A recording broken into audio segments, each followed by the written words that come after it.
वहीं सदन में आज महिला सदस्यों ने भी अपनी मजबूत उपस्थिति दर्ज कराई। महिला बाल विकास एवं सामाजिक कल्याण विकास विभाग के बजट पर चर्चा के दौरान गणमान्य विधायक कल्पना सोरेन ने मैया सम्मान योजना की सफलता गिनवाई, तो वहीं बीजेपी विधायक पूर्णिमा साहू ने सदन के सामने इस योजना की तमाम खामियों को उजागर किया। तमाम योजनाओं को लेकर दोनों पक्ष में जबरदस्त बहस हुआ। सरकार ने 5 से 6 वर्षों में, मैं हर्ष के साथ आपको बताना चाहूंगी अध्यक्ष महोदय, 34 लाख लोगों को जोड़ने का काम किया है और उनके हाथ में, उनके घर में जाकर के उनको पेंशन देने का काम किया है। क्योंकि ये सरकार यहाँ रांची से नहीं चलती है अध्यक्ष महोदय, ये हमारे गांव से सरकार चलती है।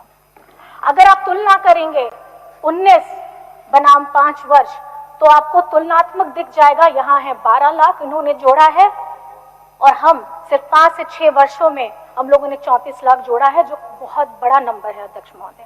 आज इस बजट में सर्वजन पेंशन के लिए 3500 करोड़ से अधिक का आवंटन किया है। अन्य पेंशन योजनाओं के लिए 1500 से करोड़ रुपए का प्रावधान किया गया है।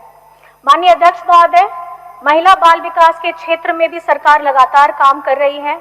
आंगनबाड़ी भवन निर्माण के लिए 175 करोड़ रुपए का काम आवंटन किया गया है। आदिम जनजाति क्षेत्रों में लगभग 500 आंगनबाड़ी केंद्रों के लिए 55 करोड़ रुपए का प्रावधान किया है और बच्चों के लिए, उनके पोषण के लिए 800 करोड़ रुपए से अधिक का आवंटन किया गया है। माननीय अध्यक्ष महोदय, अनुसूचित जाति जनजाति, हमारा पिछड़ा अल्पसंख्यक कल्याण के माध्यम से समाज के अंतिम व्यक्ति तक को ये सुविधा पहुंचाने का काम किया जा रहा है। हमारा पहला है मरांगोम के पारदेशीय छात्रवृत्ति, मुख्यमंत्री रोजगार सृजन योजना, सरना मसना कब्रिस्तान घेराबंदी, ढोल नगाड़ा मांदर जैसे पारंपरिक वाद्य यंत्रों की आपूर्ति। ये केवल योजनाएं नहीं है अध्यक्ष महोदय, ये हमारे झारखंड की अस्मिता, हमारे संस्कृति की रक्षा करने का संकल्प है। अध्यक्ष महोदय, जब हम सामाजिक न्याय की बात करते हैं तो शिक्षा हमारा सबसे बड़ा माध्यम है और राज्य सरकार द्वारा विभिन्न छात्रवृत्ति योजनाओं के माध्यम से लाखों बच्चों को सहायता दी जा रही है।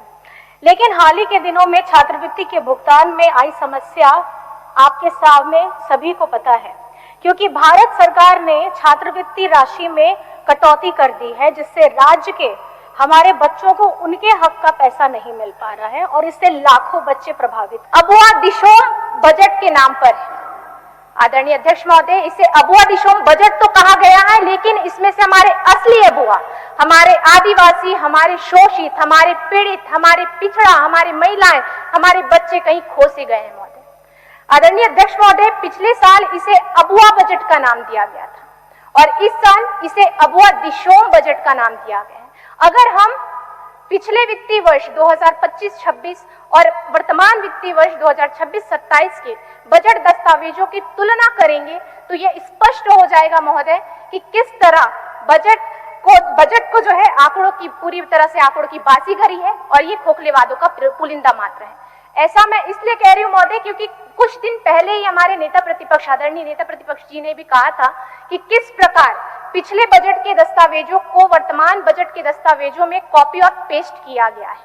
तो मैं आपके माध्यम से सरकार से आग्रह करूंगी कि बजट जो है उसे, जो कॉपी पेस्ट की राजनीति ये कर रहे हैं उसे वो त्यागे और जो योजनाएं, जो घोषणाएं ये करते हैं उसे जमीन पर उतारने का कष्ट करें। माननीय अध्यक्ष महोदय, झारखंड सरकार ने अपने बजट को विकास का दस्तावेज बनाने के बजाय केंद्र के प्रति खिलाफ शिकायत पत्र बना दिया है। आदरणीय महोदय, जाहिर सी बात है, जब योजनाओं का क्रियान्वयन विफल हो तो दोष दिल्ली को देना आसान हो जाता है। आदरणीय अध्यक्ष महोदय, जब मैंने इस बजट भाषण को पढ़ा तो मुझे मिर्जा गालिब की एक शायरी याद आई जिसे मैं बोलना चाहूंगी। उम्र भर गालिब यही भूल करता रहा, उम्र भर गालिब यही भूल करता रहा, धूल चेहरे पर थी आईना साफ करता रहा। आदरणीय अध्यक्ष महोदय, केंद्र ने धन भी दिया, केंद्र ने योजनाएं भी दी, लेकिन जमीन पर काम तो राज्य सरकार को करना था। आदरणीय अध्यक्ष महोदय, दिल्ली को दोष देने से रांची की जिम्मेदारी खत्म नहीं हो जाती महोदय। आज की हमारे झारखंड की जनता को आरोप नहीं परिणाम चाहिए, लेकिन इस बजट दस्तावेज में केवल और केवल आरोप है, परिणाम कहीं गायब है। राज्य सरकार ने इस दस्तावेज को राजनीतिक आरोप प्रत्यारोप का मंच बना दिया। आदरणीय अध्यक्ष महोदय, मैं कहना चाहूंगी कि केंद्र पर आरोप लगाने से पहले राज्य सरकार बताए कि राज्य में बेरोजगारियां क्यों बढ़ी, पलायन क्यों अभी तक नहीं रुके,